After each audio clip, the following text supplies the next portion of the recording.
بسم اللہ الرحمن الرحیم۔ محترم ناظرین، السلام علیکم۔ آج کی ویڈیو میں ہم پیغمبر خدا حضرت موسیٰ علیہ السلام کے بارے میں بیان کریں گے۔ حضرت موسیٰ علیہ السلام حضرت یعقوب علیہ السلام کے بیٹے لاوی کی نسل میں سے تھے۔ حضرت موسیٰ علیہ السلام اور حضرت ابراہیم علیہ السلام کے درمیان 500 سال کا وقفہ بنتا ہے۔ ان کے والد کا نام عمران اور والدہ کا نام نجیب یا فاہیہ تھا، جس میں اختلاف ہے، اور ان کے بھائی حضرت ہارون علیہ السلام تھے۔ حضرت موسیٰ علیہ السلام کی پیدائش کے بعد جب ان کی والدہ نے انہیں صندوق میں بند کر کے دریا کے حوالے کر دیا تو وہ تیرتا ہوا فرعون کے محل کے پاس جا پہنچا۔ فرعون نے اس صندوق کو پانی اور درخت کے درمیان پایا تھا، اسی وجہ سے ان کا نام موسیٰ رکھا گیا، کیونکہ قبطی زبان میں پانی کو مو اور شجر کو سا کہتے ہیں۔ رسول خدا صلی اللہ علیہ وآلہ وسلم سے منقول ہے کہ حق تعالی نے 4 پیغمبروں کو شمشیر اور جہاد کے لیے منتخب کیا: حضرت ابراہیم، حضرت داؤد، حضرت موسیٰ علیہ السلام اور حضرت محمد صلی اللہ علیہ وآلہ وسلم۔ اسی طرح خاندانوں میں سے 4 خاندانوں کو منتخب کیا، جیسا کہ قرآن میں ارشاد ہوتا ہے کہ خدا نے آدم و نوح اور آل ابراہیم علیہ السلام اور آل عمران علیہ السلام کو تمام عالم پر برگزیدہ کیا۔ حضرت یعقوب علیہ السلام اور ان کے 12 بیٹے، جن کو بنی اسرائیل کہا جاتا ہے، حضرت یوسف علیہ السلام کی خواہش پر مصر آ گئے اور وہیں آباد ہو گئے۔ رفتہ رفتہ ان کی تعداد بڑھتی گئی اور وہ ایک بہت بڑا قبیلہ بن گئے۔ حضرت یعقوب علیہ السلام 17 سال مصر میں رہنے کے بعد 147 سال کی عمر میں وفات پا گئے، اور کچھ مدت کے بعد حضرت یوسف علیہ السلام بھی 110 سال کی عمر میں اس دار فانی سے کوچ کر گئے۔ تب اس ملک کی حکومت دوسرے بادشاہوں کے قبضے میں چلی گئی، جنہیں فرعونہ کہا گیا۔ فرعونہ جمع ہے فرعون کی۔ واضح رہے کہ فرعون ایک خاص شخص کا نام نہیں ہے، بلکہ مصر کے ہر بادشاہ کو فرعون کہا جاتا تھا۔ جس طرح ایران کے بادشاہ کو کسریٰ، روم کے بادشاہ کو ہرقل اور قیصر، حبشہ کے بادشاہ کو نجاشی، یمن کے بادشاہ کو طبع اور ترک کے بادشاہ کو خاقان کہا جاتا تھا۔ سارے قبطی پہلے فرعون کی نسل در نسل سے تھے، جس کا نام ولید بن مصعب بن ریان تھا۔ کئی صدیاں اسی طرح گزریں اور ان میں بنی اسرائیل ایک قابل توجہ گروہ کی حیثیت سے ابھرے۔ ان کی تعداد بہت بڑھ چکی تھی اور اس میں مسلسل اضافہ ہوتا چلا جا رہا تھا۔ فرعون بنی اسرائیل کی تعداد میں روز افزوں اضافے کو دیکھ کر گھبرا گیا۔ اس نے سوچا کہیں ایسا نہ ہو کہ یہ لوگ حکومت مصر کے دشمنوں کے ساتھ مل کر ملک کے لیے ایک خطرہ بن جائیں۔ اس بنا پر اس نے بنی اسرائیل کے لیے مشکلات پیدا کرنے اور ان پر پابندیاں عائد کرنے کا فیصلہ کیا۔ پھر اس نے اپنے اس فیصلے کو عملی جامہ پہنایا اور بنی اسرائیل پر سختیاں کرنا شروع کر دیں، اور طرح طرح کے ہیلے بہانوں سے ان کے لیے مشکلات کھڑی کر دیں۔ بنی اسرائیل سے جبری مشقت کے دشوار ترین کام لیے جاتے تھے۔ کسی سے ذاتی خدمت لی جاتی، کسی سے کھیتی باڑی کرائی جاتی، اور کسی سے گارا اور اینٹ کا کام لیا جاتا، اور جو کام کرنے کے قابل نہ ہوتا تھا اس سے بھاری بھرکم جزیہ وصول کیا جاتا تھا، جس کے ادا نہ کرنے پر اسے سخت سزا دی جاتی تھی۔ اور ان سب مظالم میں سے سب سے بڑا ظلم یہ تھا کہ ان کے بیٹوں کو قتل کر دیا جاتا اور بیٹیوں کو خدمت گزاری کے لیے زندہ چھوڑ دیا جاتا تھا۔ بنی اسرائیل کے بچوں کو قتل کرنے کی کیا وجہ تھی؟ اس کے بارے میں ایک اور روایت میں ملتا ہے کہ ایک بار فرعون نے ایک خواب دیکھا کہ بیت المقدس کی جانب سے آگ کا ایک زبردست شعلہ آیا، جس نے مصر کے قبطی خاندان کے تمام گھروں کو جلا کر بھسم کر دیا، مگر بنی اسرائیل کے گھروں کو کوئی گزند نہیں پہنچا۔ جب اس نے معابروں اور کاہنوں سے اپنے اس خواب کی تعبیر دریافت کی تو انہوں نے اسے بتایا کہ بنی اسرائیل میں ایک لڑکا پیدا ہوگا، جس کے ہاتھ سے تو بھی تباہ ہوگا اور تیری سلطنت بھی برباد ہوگی۔ فرعون نے اس حادثے کی پیش بندی کرنا چاہی اور اپنے اہلکاروں کو حکم دیا کہ بنی اسرائیل میں جو لڑکا بھی پیدا ہو وہ اسے مار ڈالیں اور لڑکیوں کو زندہ رہنے دیں۔ اس طرح اس نے بنی اسرائیل کے بے شمار لڑکوں کا قتل کروایا۔ اس کا خیال تھا کہ اس طرح وہ تقدیر خداوندی کے آگے بند باندھ دے گا اور حکم الہی کو جاری نہیں ہونے دے گا۔ تاہم پروردگار عالم کو یہی منظور تھا کہ حضرت موسیٰ علیہ السلام ایسے ہی خطرناک ماحول میں پیدا ہوں اور ان کے ہاتھوں فرعون کی سلطنت نیست و نابود ہو کر رہے۔ حضرت موسیٰ علیہ السلام کی والدہ گھر میں بیٹھی تھیں کہ ان کو درد ذا شروع ہو گیا۔ تب دایا کو بلایا گیا اور حضرت موسیٰ علیہ السلام دنیا میں تشریف لائے، لیکن ان کی ولادت کو پوشیدہ رکھا گیا تاکہ ایسا نہ ہو کہ یہ خبر فرعون اور اس کے اہلکاروں تک پہنچ جائے اور موسیٰ علیہ السلام کی زندگی خطرے میں پڑ جائے۔ چند دن اسی طرح گزر گئے جن میں فرعون کے جاسوس بنی اسرائیل کے گھروں کی تلاشی لیتے رہے اور جو لڑکا بھی انہیں ملا اسے قتل کر دیا گیا۔ ظاہر ہے کہ ان حالات میں حضرت موسیٰ علیہ السلام کی حفاظت کرنا بڑا مشکل کام تھا۔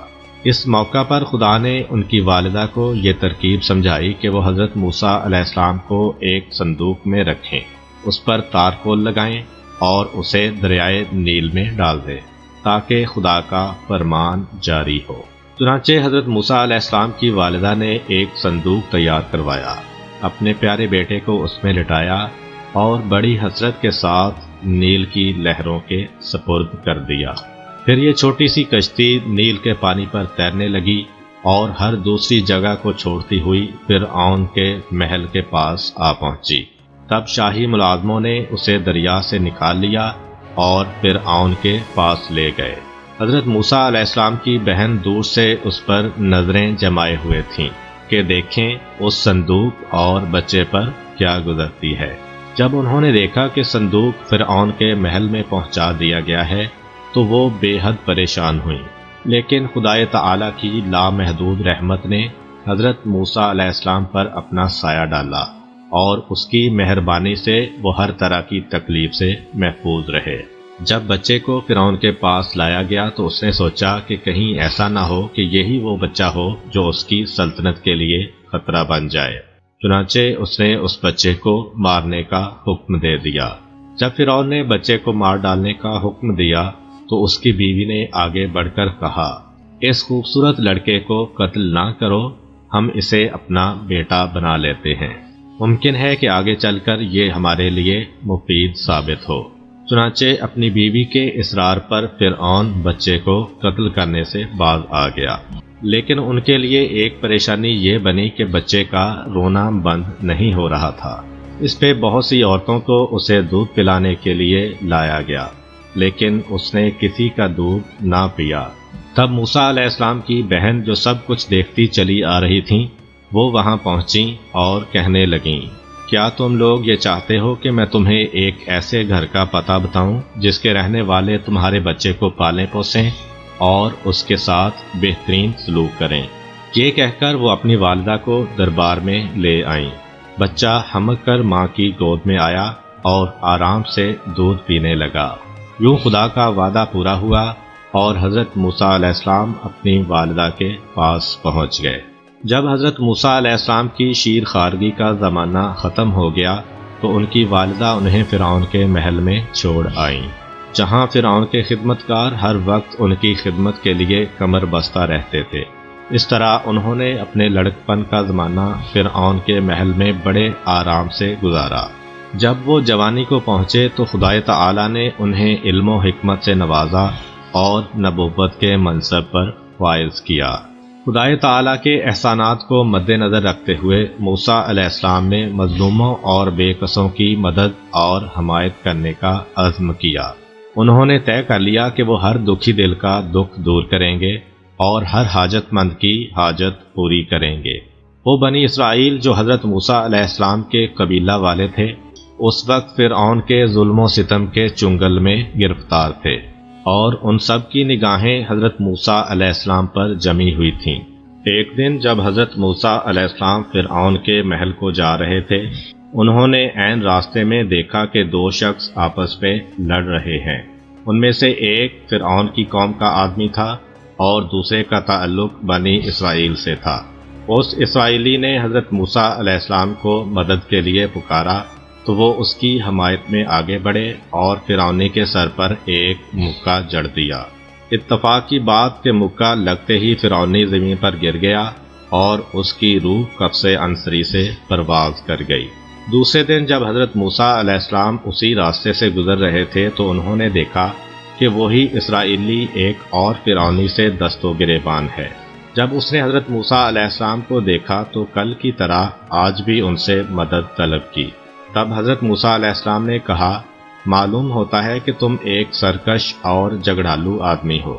تاہم وہ اس کی مدد کے لیے آگے بڑھے، لیکن وہ اسرائیلی یہ سمجھا کہ موسیٰ علیہ السلام خود اسے پیٹنے کا ارادہ رکھتے ہیں۔ چنانچہ وہ کہنے لگا، اے موسیٰ علیہ السلام، کیا تم مجھے بھی ویسے ہی قتل کر دینا چاہتے ہو جیسے کل تم نے ایک اور آدمی کو قتل کیا تھا؟ اس جملے نے حضرت موسیٰ علیہ السلام کی جان خطرے میں ڈال دی اور لوگوں کو پتہ چل گیا کہ اس فرعونی کا قاتل کون ہے۔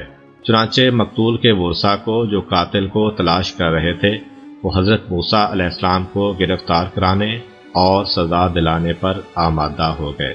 تاہم اس موقع پر بھی اللہ کی رحمت موسیٰ علیہ السلام کے شامل حال ہوئی اور فرعون کا خزانچی جو ایک مومن تھا لیکن اپنے ایمان کو پوشیدہ رکھے ہوئے تھا، وہ فوراً حضرت موسیٰ علیہ السلام کے پاس پہنچا اور کہنے لگا، اے موسیٰ علیہ السلام، یہ قوم آپ کو قتل کرنے کے درپے ہے، اس لیے میں آپ کو مشورہ دیتا ہوں کہ جتنی جلد ہو سکے اس شہر سے نکل جائیں اور فرعونیوں کے ہاتھ سے اپنی جان بچا لیں۔ یوں حضرت موسیٰ علیہ السلام نے فرعون کے اس خزانچی کے کہنے پر مصر کو چھوڑ دیا۔ حضرت موسیٰ علیہ السلام سفر کی کوئی تیاری کیے یا کھانے پینے کا سامان ساتھ لیے بغیر خوف اور پریشانی کے عالم میں شہر سے نکل کھڑے ہوئے۔ وہ سخت بھوک اور پیاس کی حالت میں بیابانوں میں تنہا چل رہے تھے۔ آخر کئی دن رات کے سفر کے بعد وہ مدین کے ایک کنویں پر آ پہنچے۔ وہاں انہوں نے دیکھا کہ کچھ چرواہے کنویں کے کنارے واقع درخت کے نیچے جمع ہیں اور اپنی بھیڑوں کو پانی پلا رہے ہیں۔ اس کے ساتھ ہی یہ بھی دیکھا کہ دو لڑکیاں اپنی بھیڑیں لیے کنویں سے دور کھڑی ہیں اور ان کو کنویں کے نزدیک جانے سے روکے ہوئے ہیں۔ حضرت موسیٰ علیہ السلام ان لڑکیوں کے پاس گئے اور پوچھا، آپ اپنی بھیڑوں کو پانی کیوں نہیں پلا رہی؟ انہوں نے جواب دیا، ہم اس انتظار میں ہیں کہ جب مرد اپنے جانوروں کو پانی پلا کر چلے جائیں تو پھر ہم اپنی بھیڑوں کو پانی پلائیں گی۔ ہمارے والد بہت بوڑھے ہیں، وہ اتنا کام کرنے کی ہمت نہیں رکھتے، اس لیے ہمیں یہ کام کرنا پڑتا ہے۔ حضرت موسیٰ علیہ السلام کنویں کے کنارے پہنچے، ڈول پکڑا اور ان لڑکیوں کی بھیڑوں کو پانی پلایا اور پھر درخت کے سائے میں بیٹھ گئے۔ یہ وہ وقت تھا کہ انہیں سخت بھوک لگ رہی تھی، اس لیے انہوں نے خدا سے مدد مانگی اور اس کی بارگاہ میں اپنی حاجت بیان کی۔ ابھی لڑکیوں کو گئے ہوئے تھوڑی دیر ہی گزری تھی کہ ان میں سے ایک واپس آئی اور کہنے لگی، میرے والد نے آپ کو اس لیے بلایا ہے کہ آپ نے ہمارے لیے پانی پلانے کی جو تکلیف اٹھائی ہے آپ کو اس کا معاوضہ دیں۔ یہ سن کر حضرت موسیٰ علیہ السلام حضرت شعیب علیہ السلام کے گھر کی جانب چل پڑے جو ان لڑکیوں کے والد تھے۔ حضرت شعیب علیہ السلام نے ان کی آپ بیتی دریافت کی اور جب انہیں تمام حالات کا پتہ چل گیا تو کہا، اب تمہیں خوفزدہ ہونے کی ضرورت نہیں، کیونکہ یہ سرزمین فرعون کی سلطنت سے باہر ہے اور تم یہاں ان لوگوں کے شر سے محفوظ ہو۔ حضرت شعیب علیہ السلام کی بیٹی نے کہا، بابا جان، اس جوان کو اپنی مدد کے لیے ملازم رکھ لیجئے، کیونکہ یہ ایک طاقتور اور امانت دار شخص ہے۔ حضرت شعیب علیہ السلام نے کہا، اس کے طاقتور ہونے کے متعلق تو تمہیں اس وقت پتہ چلا ہوگا جب اس نے کنویں سے پانی نکالا تھا، لیکن تمہیں یہ اندازہ کیوں کر ہوا کہ وہ ایک امانت دار شخص بھی ہے؟ لڑکی نے کہا، جب میں اسے گھر لا رہی تھی تو اس نے مجھ سے کہا، میں آگے آگے چلتا ہوں اور تم میرے پیچھے رہ کر مجھے راستہ بتاتی رہو۔ پھر یہ کہا کہ ہم ایک ایسے خاندان سے تعلق رکھتے ہیں کہ جس کے افراد عورتوں کے وضاقتہ پر نگاہ نہیں ڈالتے۔ حضرت شعیب علیہ السلام کو اپنی بیٹی کا استدلال پسند آیا اور وہ حضرت موسیٰ علیہ السلام سے کہنے لگے، میں اپنی ایک بیٹی صفورہ کا نکاح تم سے کر دینا چاہتا ہوں، لیکن شرط یہ ہے کہ تم 8 سال تک میرے ہاں رہ کر میری بھیڑیں چراؤ گے، اور اگر تم چاہو تو 10 سال تک بھی رہ سکتے ہو، لیکن یہ تمہاری مرضی پر منحصر ہے۔ حضرت موسیٰ علیہ السلام کے جو اپنے آپ کو اس علاقے میں تنہا اور اجنبی محسوس کر رہے تھے، انہوں نے حضرت شعیب علیہ السلام کی یہ بات مان لی اور ان کی دامادی کا فخر حاصل کر لیا، اور ساتھ ہی ساتھ ان کی بھیڑیں چرانے کا کام بھی سنبھال لیا۔ جب 10 سال کی مدت پوری ہو گئی تو حضرت موسیٰ علیہ السلام نے حضرت شعیب علیہ السلام کی دی ہوئی بھیڑیں اکٹھی کیں اور اپنی بیوی کو لے کر اپنے خاندان والوں کو ملنے مصر روانہ ہو گئے۔ ایک ٹھنڈی رات میں کہ جب تیز ہوا چل رہی تھی، حضرت موسیٰ علیہ السلام راستہ بھول گئے اور شدید سردی نے ان میاں بیوی کو سخت پریشان کر دیا۔ اس وقت حضرت موسیٰ علیہ السلام کو اچانک ہی دور سے آگ دکھائی دی اور انہوں نے اپنی بیوی سے کہا، میں اس آگ کی طرف جاتا ہوں، ممکن ہے اس وسیلے سے ہمیں صحیح راستے کا پتہ چل جائے، یا کم از کم سردی سے بچنے کے لیے میں تھوڑی سی آگ ہی لے آؤں۔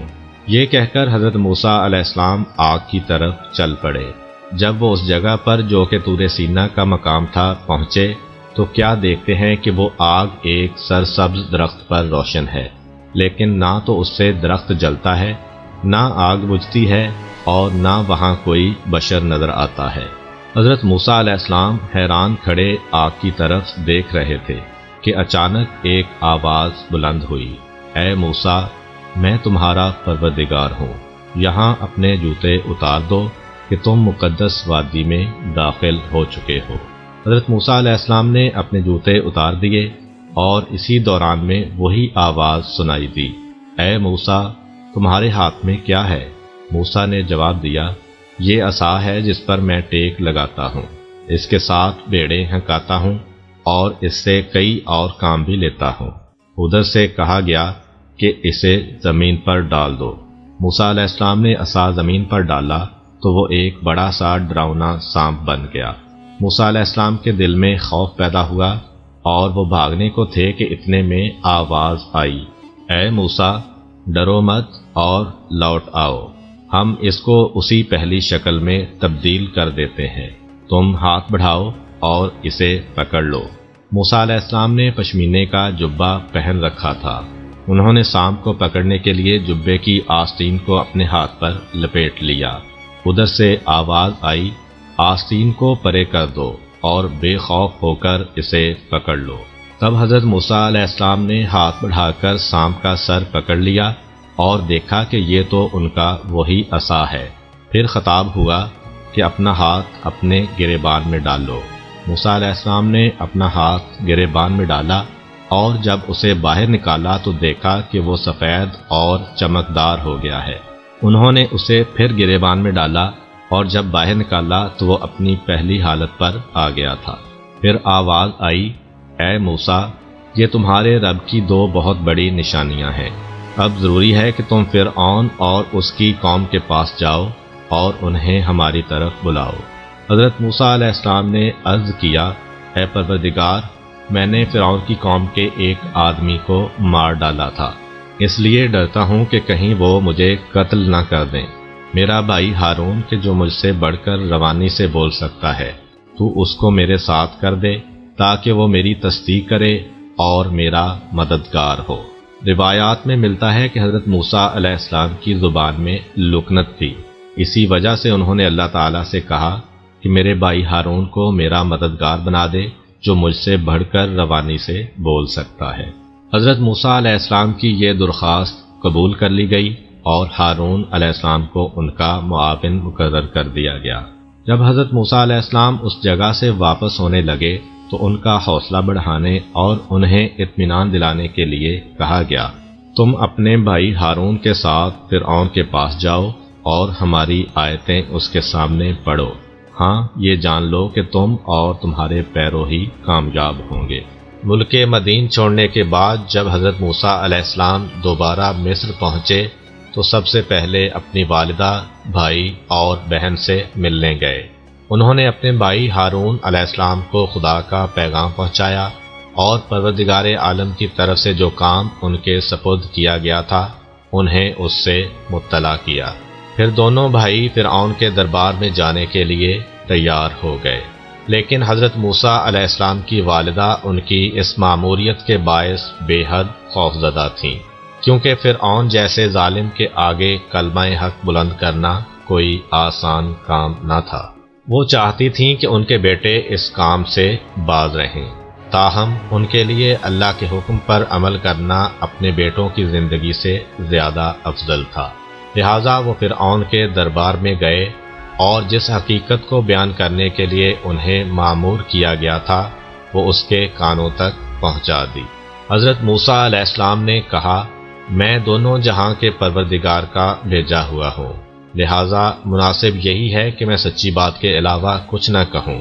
میں خدا تعالی کی طرف سے واضح دلیل کے ساتھ تمہاری رہنمائی کے لیے آیا ہوں، بس اب تم بنی اسرائیل کو تمام پابندیوں سے آزاد کرو اور انہیں میرے ساتھ جانے دو۔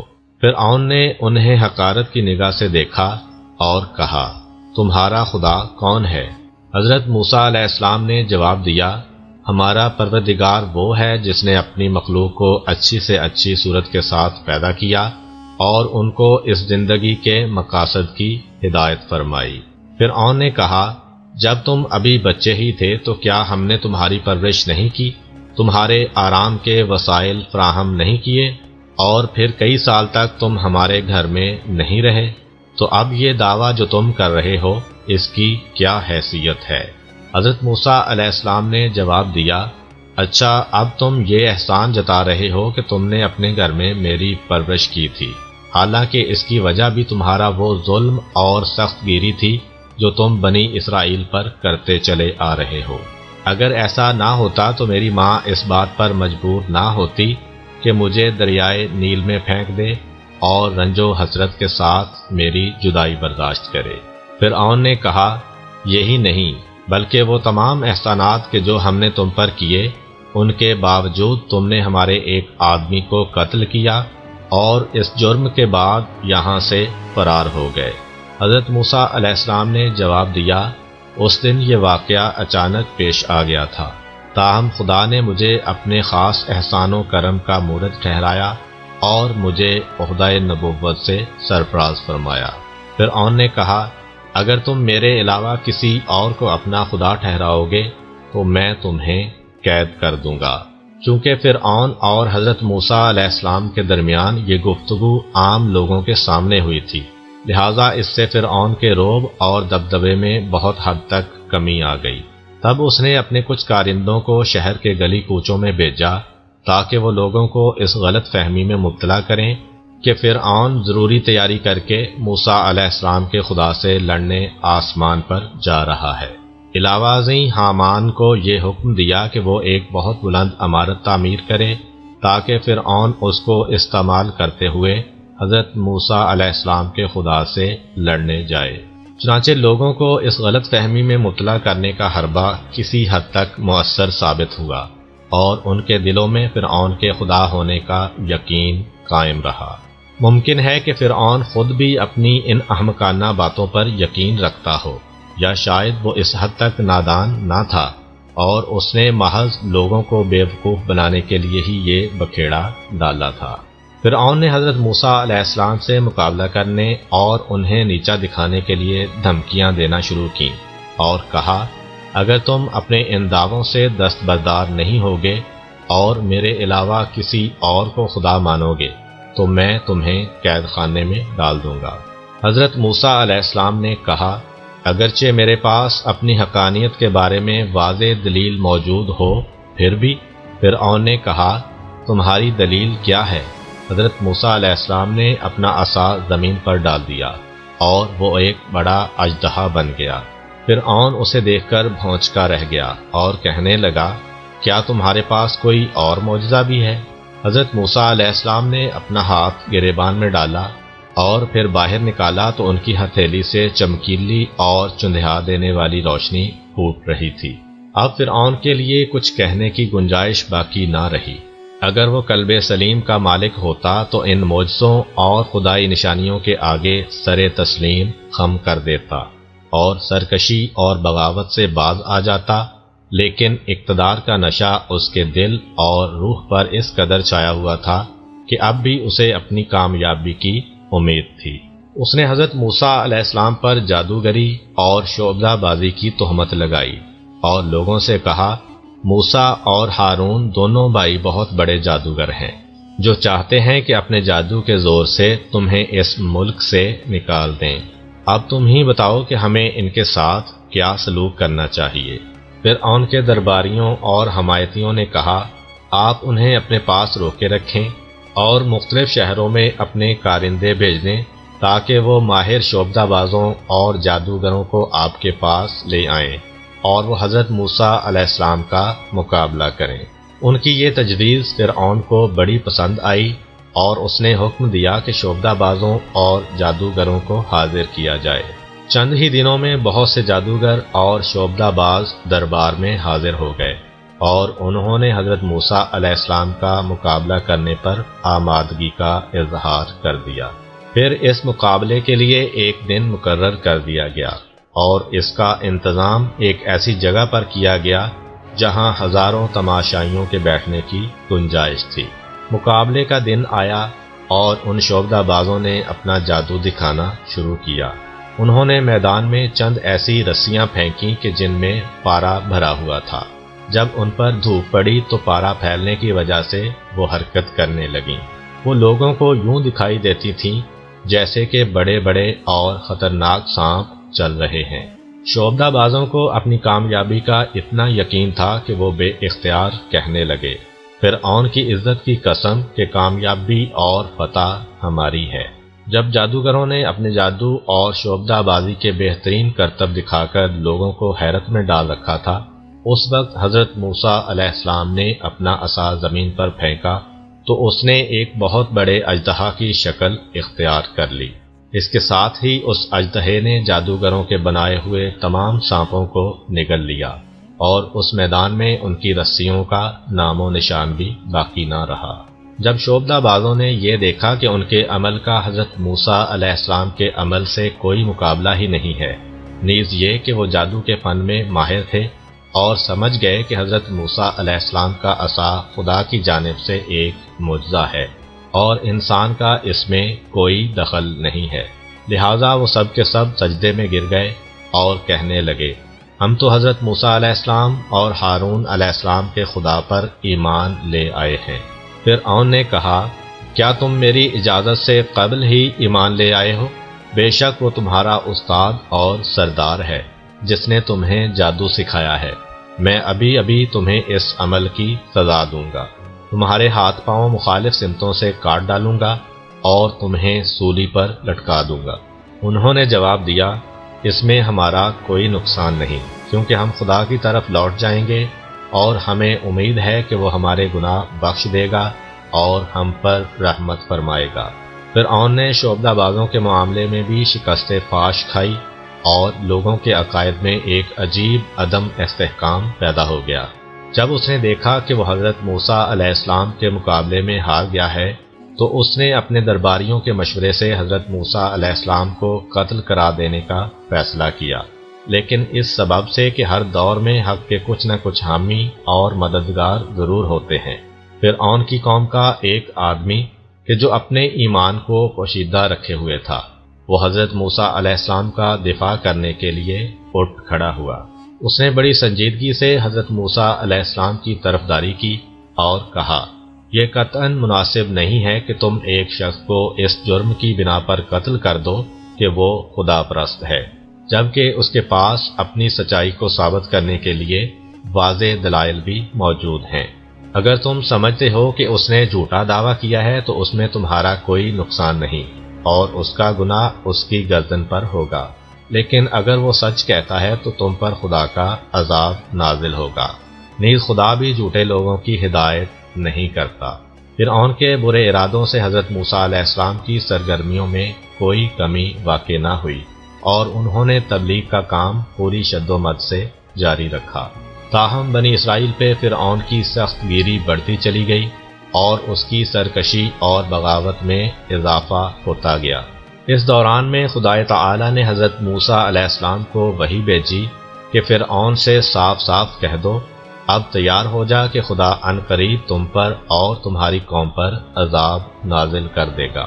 چنانچہ فرعون کو اس بات کا علم ہو گیا، لیکن وہ خواب غفلت سے بیدار نہ ہوا اور اپنی سرکشی پر قائم رہا۔ مگر خدا تعالی تو اپنے بندوں پر بے حد مہربان ہے، اس لیے اس نے اس سرکش قوم کو اپنے عذاب کے کچھ نشان دکھائے تاکہ وہ اس کی بارگاہ کی طرف لوٹ آئیں اور توبہ کر لیں۔ پھر ہوا یہ کہ خشک سالی آئی اور پھل ناپید ہو گئے۔ اس کے بعد سیلاب آیا اور ہر طرف تباہی پھیل گئی۔ ٹڈی دل نے حملہ کیا اور فصلیں برباد ہو گئیں۔ پہلے جوئیں اور پھر مینڈک ان پر مسلط ہو گئے۔ نیل کا پانی خون میں تبدیل ہو گیا۔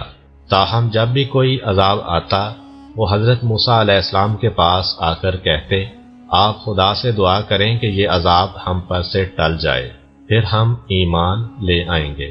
لیکن جب عذاب ٹل جاتا تو وہ پھر اپنے کفر پر جم جاتے تھے۔ خدا تعالی نے فرعون اور اس کی قوم کے لیے جو مہلت مقرر کی تھی وہ آہستہ آہستہ ختم ہو رہی تھی اور وہ لوگ اس مہلت سے غلط فائدہ اٹھا رہے تھے۔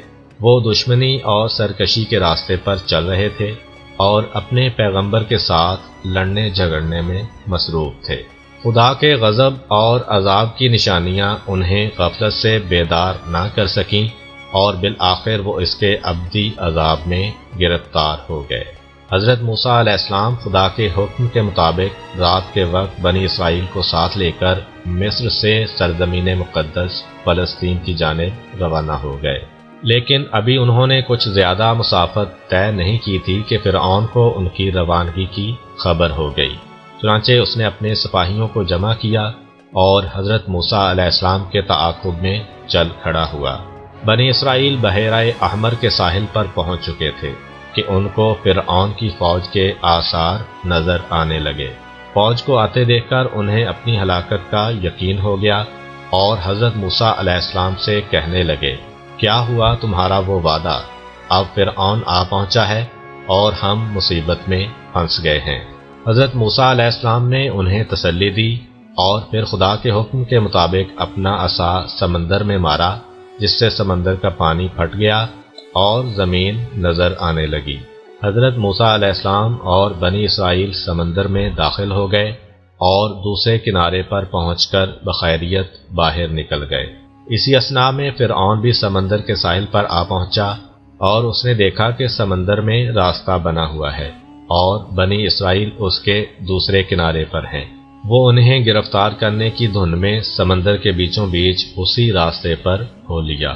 فرعون کے پیچھے پیچھے اس کے سپاہی بھی سمندر میں داخل ہو گئے۔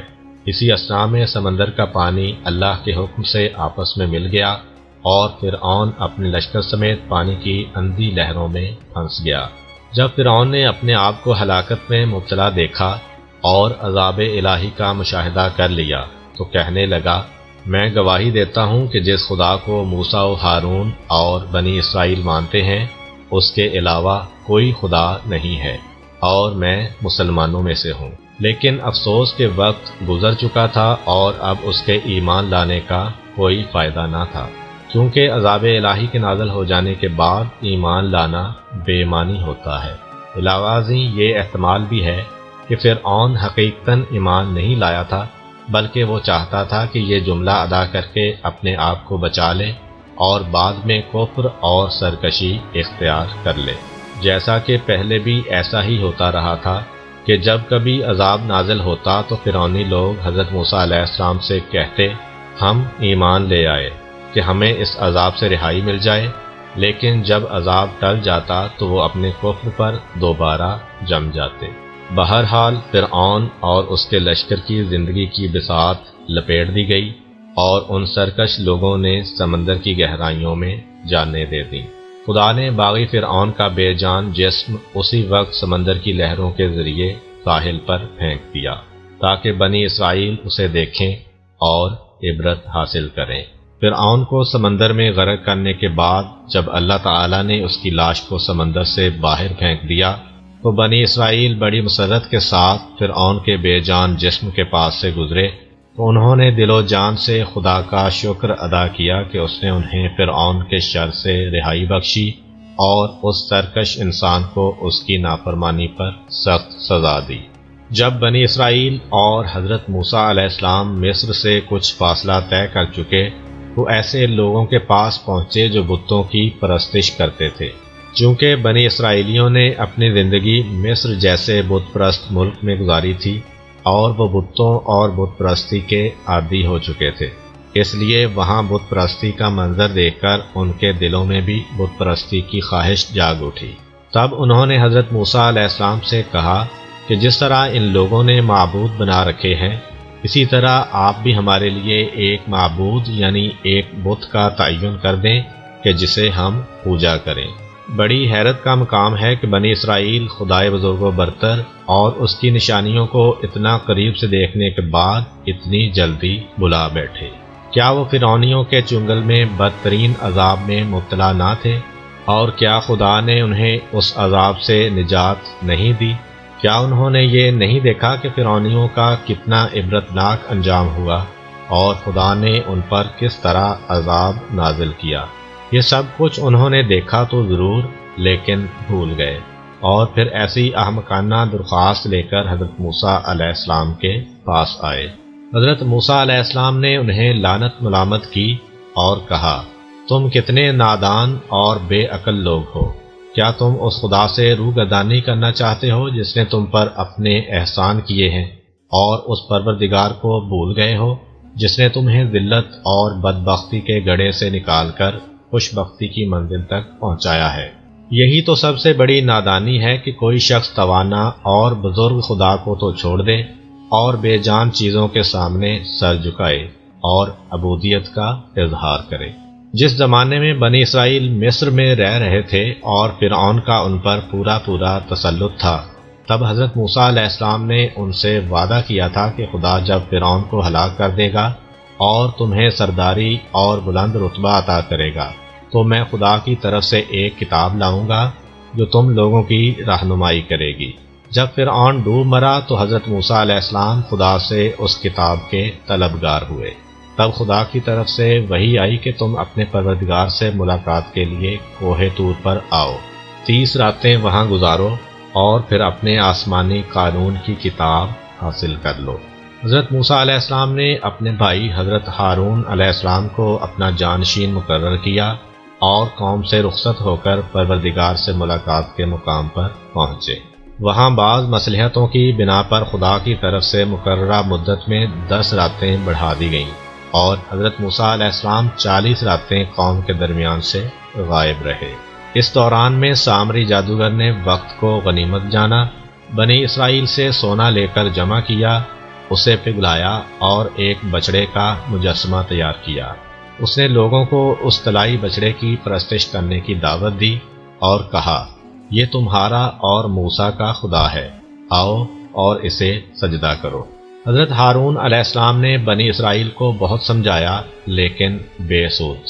انہوں نے بچڑے کو اپنا خدا قرار دیا اور اس کے آگے سجدے میں گر گئے۔ جب حضرت موسیٰ علیہ السلام کے لیے کوہ طور پر قیام کی مدت ختم ہوئی تو خدا نے انہیں تورات کی تختیاں عنایت کیں، نیز انہیں بنی اسرائیل کے انحراف اور بچڑے کی پرستش کرنے کے بارے میں بھی اطلاع دی۔ جب حضرت موسیٰ علیہ السلام کوہ طور سے لوٹ کر بنی اسرائیل کی طرف آئے تو انہوں نے دور ہی سے خاصا شور سنا۔ یہ ان لوگوں کی آوازیں تھیں جو بچڑے کے ارد گرد عبادت کر رہے تھے۔ جب حضرت موسیٰ علیہ السلام ان کے پاس پہنچے تو بے حد غضبناک ہوئے۔ آپ علیہ السلام نے قوم کی حالت زار دیکھی تو ان پر لعنت ملامت کی اور انہیں توبہ کرنے کا حکم دیا۔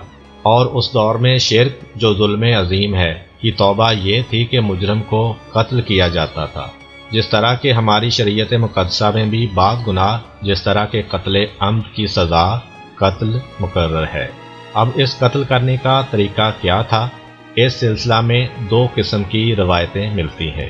ایک یہ کہ گسالہ پرستوں کو حکم دیا گیا کہ اپنی آنکھوں پر پٹیاں باندھ لیں اور شمشیر بکف ہو کر ایک دوسرے کو قتل کریں۔ چنانچہ اس طرح ہزارہ لوگ تہہ تیغ ہو گئے۔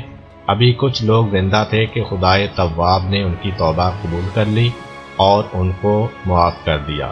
اس طرح جو قتل ہو گئے وہ شہید اور جو بچ گئے وہ تائب قرار پائے۔ اور دوسری روایت یہ کہ جن 12,000 افراد نے جناب ہارون علیہ السلام کی اطاعت کی تھی اور بچڑے کی پوجا کرنے کے جرم کا ارتکاب نہیں کیا تھا، ان کو حکم دیا گیا کہ شمشیر بکف ہو کر گسالہ پرستی کرنے والوں کو قتل کریں۔ چنانچہ جب انہوں نے کم و بیش 10,000 افراد کو قتل کیا تب خدا نے ان کی توبہ قبول کر لی۔ شرک کرنے والوں کو ان کے شرک کی سزا دینے کے بعد حضرت موسیٰ علیہ السلام نے اپنی قوم کو تورات قبول کرنے اور اس کے احکامات پر عمل پیرا ہونے کا حکم دیا، تو انہوں نے اسے قبول کرنے سے ہی انکار کر دیا کیونکہ اس میں سخت احکام تھے۔ اس پر اللہ تعالیٰ نے جبرائیل علیہ السلام کو حکم دیا۔ جبرائیل علیہ السلام نے ان کے لشکر کی مقدار کے برابر پہاڑ کو اکھاڑا جو 1 فرسخ لمبا اور 1 فرسخ چوڑا تھا۔ پھر بنی اسرائیل کے سروں پر صائبان کی طرح آدمی کے قد کے برابر اوپر رکھا اور فرمایا، تورات قبول کرو ورنہ میں اس پہاڑ کو تمہارے اوپر چھوڑ دوں گا۔ جب بنی اسرائیل نے دیکھا کہ اب فرار کا کوئی راستہ نہیں ہے تو انہوں نے تورات کو قبول کیا اور سجدہ میں گر گئے اور سجدہ کی حالت میں پہاڑ کو بھی دیکھ رہے تھے۔ پس نصف پیشانی کا سجدہ یہود میں سنت بن گیا۔ وہ نصف پیشانی پر سجدہ کرتے ہیں اور کہتے ہیں کہ اسی سجدہ کی وجہ سے ہمارا عذاب دور ہوا تھا۔ اس کے بعد حضرت موسیٰ علیہ السلام اپنے بھائی ہارون علیہ السلام سے مخاطب ہوئے اور کہا، تم نے بنی اسرائیل کو کیوں گمراہ ہونے دیا؟ کیوں انہیں منع نہ کیا اور شریر لوگوں کے خلاف جنگ کیوں نہ کی تاکہ فتنہ دب جاتا اور لوگ محفوظ رہتے؟ ہارون علیہ السلام نے انتہائی دکھ اور افسوس کے ساتھ کہا، بھائی جان، آپ مجھے نہ پکڑیں اور مجھ پر غضبناک نہ ہوں۔ ان لوگوں نے مجھے کمزور خیال کیا اور میری باتوں کی پرواہ نہیں کی، بلکہ قریب تھا کہ یہ مجھے قتل کر دیتے۔ آپ ایسا کر کے مجھ پر دشمنوں کی زبانیں نہ کھلوائیں۔ مجھے ڈر تھا کہ اگر میں نے جنگ کی تو آپ کہیں گے کہ تم نے بنی اسرائیل میں پھوٹ ڈال دی۔ آہستہ آہستہ حضرت موسیٰ علیہ السلام کا غصہ دھیما پڑ گیا اور وہ مسئلے کے حل کے بارے میں غور کرنے لگے۔ سب سے پہلے انہوں نے فساد کی جڑ کا پتہ چلایا اور پھر سامری کو مخاطب کر کے کہا، تم نے یہ حرکت کیوں کی اور بنی اسرائیل کو کیوں گمراہ کیا؟ اس نے جواب دیا، میں نے وہ چیز دیکھی جو دوسرے لوگ نہیں دیکھ پائے۔ جس دن فرعون غرق ہوا، میں نے خدائے تعالیٰ کے فرشتے جبرائیل علیہ السلام کی سواری کے پاؤں تلے کی مٹی اٹھائی تھی، پھر وہی مٹی میں نے بچڑے کے منہ میں ڈال دی جس سے اس میں بولنے کی قوت پیدا ہو گئی اور لوگ اسے سجدہ کرنے لگے۔ اب حضرت موسیٰ علیہ السلام بنی اسرائیل کی طرف متوجہ ہوئے اور فرمایا، اے لوگو، کیا خدائے تعالیٰ نے تم سے وعدہ نہیں کیا تھا کہ اگر تم اپنے ایمان میں ثابت قدم رہو گے تو بھلائی اور خوش نصیبی سے بہرہ مند ہوگے؟ تم نے میرے ساتھ کیے گئے عہد و پیمان سے سرتابی کیوں کی؟ کیا تم چاہتے تھے کہ تم پر خدا کا عذاب نازل ہو جائے؟ انہوں نے جواب دیا، ہم نے اپنی مرضی سے آپ کی حکم عدولی نہیں کی۔ اگر سامری ہمیں گمراہ نہ کر دیتا تو ہم خدا کی راہ میں ثابت قدم رہتے، لیکن اس نے ہمارے ہی سونے کے زیورات سے یہ بچڑا تیار کیا اور ہمیں بہکا دیا۔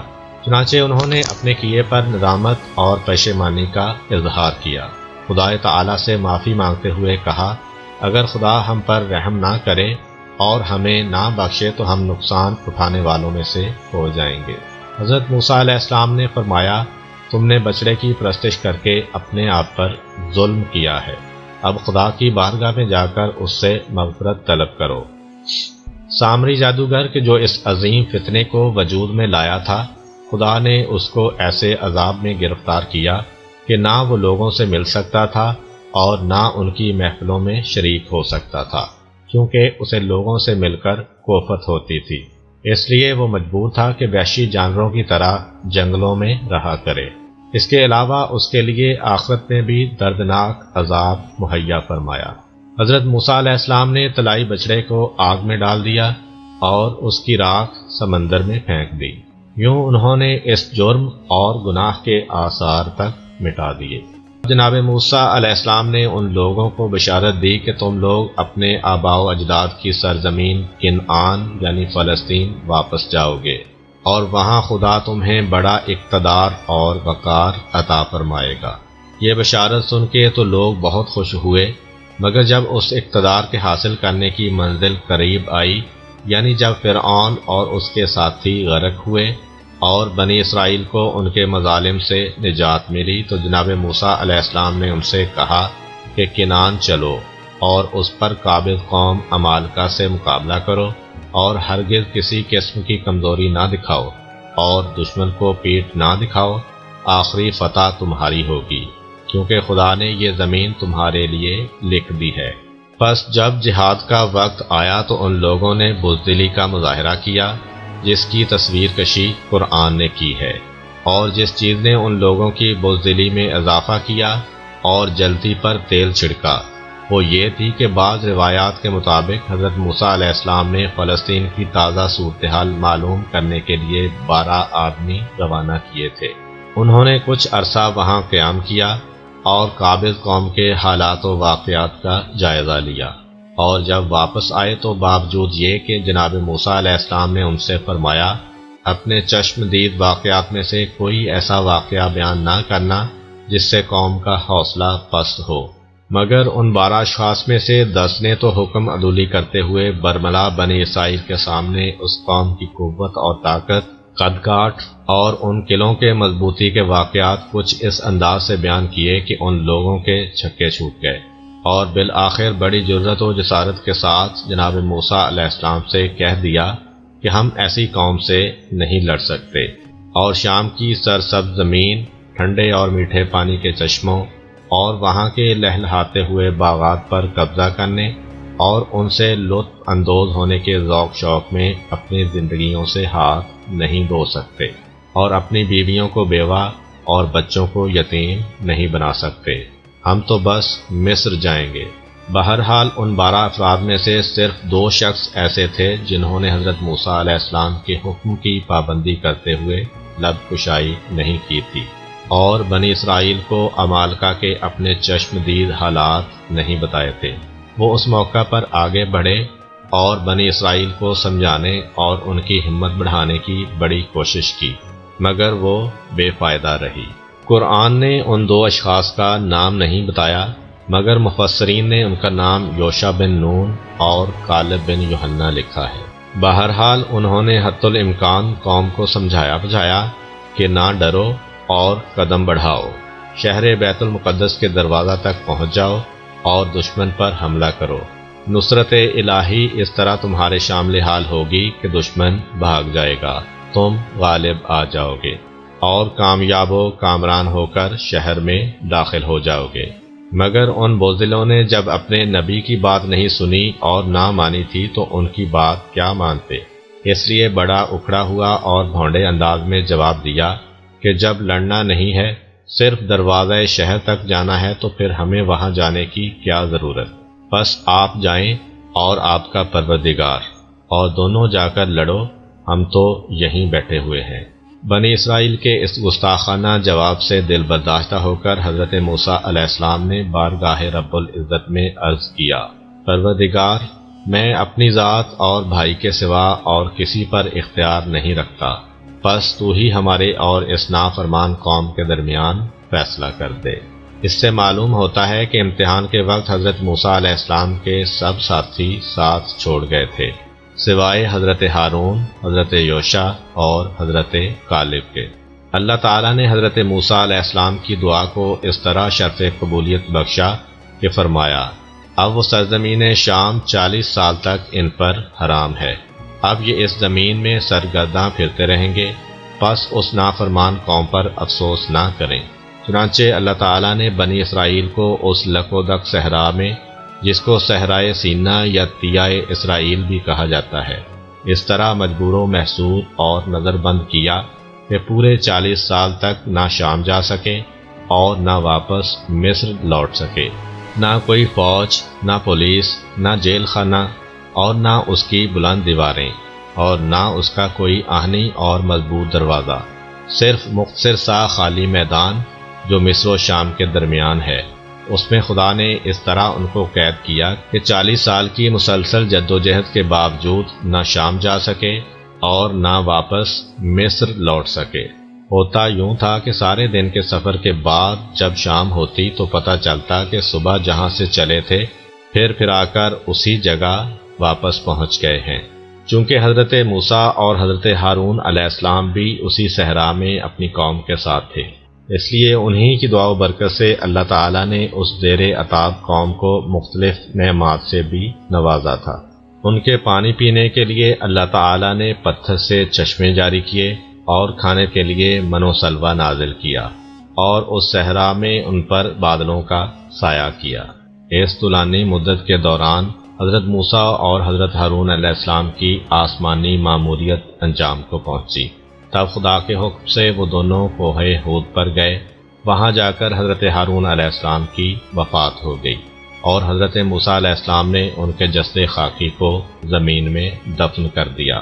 جب وہ بنی اسرائیل کے پاس واپس آئے اور انہیں ہارون علیہ السلام کی وفات کی اطلاع دی تو ان لوگوں نے حضرت موسیٰ علیہ السلام پر الزام لگایا کہ خود انہوں نے ہی ہارون علیہ السلام کو قتل کیا ہے۔ اس پر خدا نے بنی اسرائیل کی آنکھوں کے آگے سے پردے اٹھا دیے تاکہ وہ جان جائیں کہ ہارون علیہ السلام کو حضرت موسیٰ علیہ السلام نے قتل نہیں کیا۔ چنانچہ انہوں نے دیکھا کہ ہارون علیہ السلام صحیح و سالم زمین و آسمان کے درمیان ایک تخت پر بیٹھے ہیں۔ اس سے انہیں پتہ چل گیا کہ ان پر طبعی موت وارد ہوئی ہے۔ کچھ مدت گزرنے کے بعد حضرت موسیٰ علیہ السلام بھی اللہ تعالیٰ کے حکم سے کوہ ہود کی چوٹی پر گئے اور وہاں سے فلسطین اور بیت المقدس پر ایک نظر ڈالی۔ پھر اسی مقام پر ان کی روح قبض کر لی گئی اور انہیں وہیں دفن کر دیا گیا۔ اسی اثناء میں بنی اسرائیل کے عمر رسیدہ لوگ بھی موت سے ہمکنار ہو گئے۔ بعد ازاں خدائے علیم و حکیم نے حضرت یوشع بن نون کہ جو کہ حضرت موسیٰ علیہ السلام کے جانشین تھے، عہدہ نبوت پر سرفراز فرمایا، اور 40 سال کی مدت قید ختم ہونے کے بعد بنی اسرائیل کے باقی ماندہ افراد اور نئی نسل کو ہمراہ لے کر جہاد بیت المقدس کے لیے روانہ ہوئے، اور خدا کے وعدہ کے مطابق ارض مقدسہ اور شام اور اس کے علاقہ کینان پر جہاد کر کے اپنا اقتدار قائم کیا، اور اس طرح بے پناہ دولت ان کے ہاتھ آئی۔ مولانا ابوالکلام لکھتے ہیں کہ جب کوئی قوم عرصہ تک غلامی کی حالت میں رہتی ہے تو اس میں بلند مقاصد کے لیے جد و جہد کرنے کی استعداد باقی نہیں رہتی، وہ غلامی کا امن پسند کرنے لگتی ہے۔ یہی حال بنی اسرائیل کا تھا۔ اس پر حکم ہوا کہ تم 40 سال تک صحرائے سینا میں پڑے رہو۔ اس میں مصلحت یہ تھی کہ 40 سال کے اندر پچھلی نسل ختم ہو جائے جسے مصر کی غلامانہ زندگی نے نکمہ کر دیا تھا، اور ایک اور نئی نسل پیدا ہو جائے جس نے بیاباں کی آزادانہ آب و ہوا میں نشو و نما پائی ہو۔ چنانچہ 40 سال کے بعد ایک نئی نسل ظہور میں آ گئی، اور وہ نسل حضرت یوشع بن نون کی قیادت میں آگے بڑھی اور موجودہ سرزمین پر قابض ہو گئی۔ امید کرتا ہوں کہ آپ کو آج کی ویڈیو اچھی لگی ہوگی۔ اگر آپ کو ہماری ویڈیو اچھی لگی ہے تو ویڈیو کو لائک کریں، اور اس طرح کی مزید ویڈیوز دیکھنے کے لیے ہمارا چینل سبسکرائب کر لیں۔ ملتے ہیں نیکسٹ ویڈیو میں، اجازت دیجیے، اللہ حافظ۔